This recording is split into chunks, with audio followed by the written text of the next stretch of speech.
proud to say that under the UK's presidency, the group of the world's 7 most advanced economies, the G7, is launching a set of public policy principles for retail central bank digital currencies, CBDCs. Central bank digital currencies could be a digital version of money, a bit like a digital banknote that could be used alongside physical notes and coins. Unlike most of the digital money people use daily today, it would be issued directly by a central bank, like the Bank of England in the UK. And governments and central banks across the world are working together, looking into what having a digital currency might mean in practice. This includes issues that people care about, such as ensuring users' money would be safe and secure, that it could work with other ways to pay, would be energy efficient and available to everyone. A potential CBDC could offer businesses and consumers new ways to pay in the future. It's all part of the wider story of digital innovation that has delivered benefits to millions around the world and in the UK. The decision on whether to launch a central bank digital currency is for each country to make, and no G7 jurisdiction has yet made that choice. These decisions raise important questions about the reshaping of our economy, financial systems, and the way in which people interact with money and payments. That's why working together and careful evaluation with our international partners is essential. In the UK, earlier this year, I announced a new joint task force between the Treasury and the Bank of England to look into a potential CBDC as a complement to cash and bank deposits. We're also hearing from firms, technology experts and others. Under the leadership of the UK, this report today will help support and inform exploration of CBDCs in the G7 and beyond. With these principles, the G7 is leading an important step change in the global policy conversation.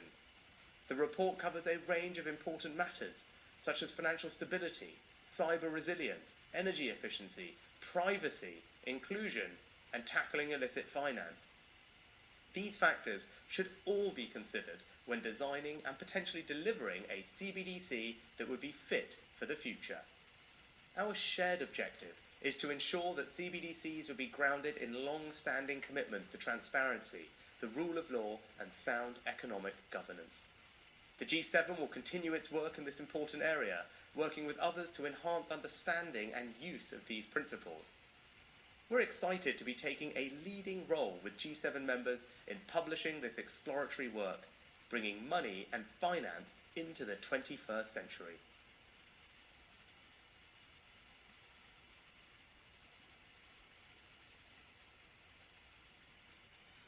Now, as the new prime minister, this is a great news for crypto all over, not only for XRP, but for all the other cryptocurrencies, because I believe that he is bullish on crypto. So it looks like that they're working on regulation. Hopefully the U.S. will work on regulations itself to get the ball moving, at least on this side. And as we all know, XRP, most of their business is done outside of the U.S. and most of the hiring is done outside of the U.S. because the U.S. is slow in regulations at the moment. But for him here to come over here and say, as the new prime minister taking over, that he's bullish for another country that's outside the U.S. who's bullish on that, it's great news because it's looking good for crypto right now. So I'm glad he came over here and do that, and we'll see what the future holds for CBDCs and cryptocurrencies all over the world. Thanks for watching.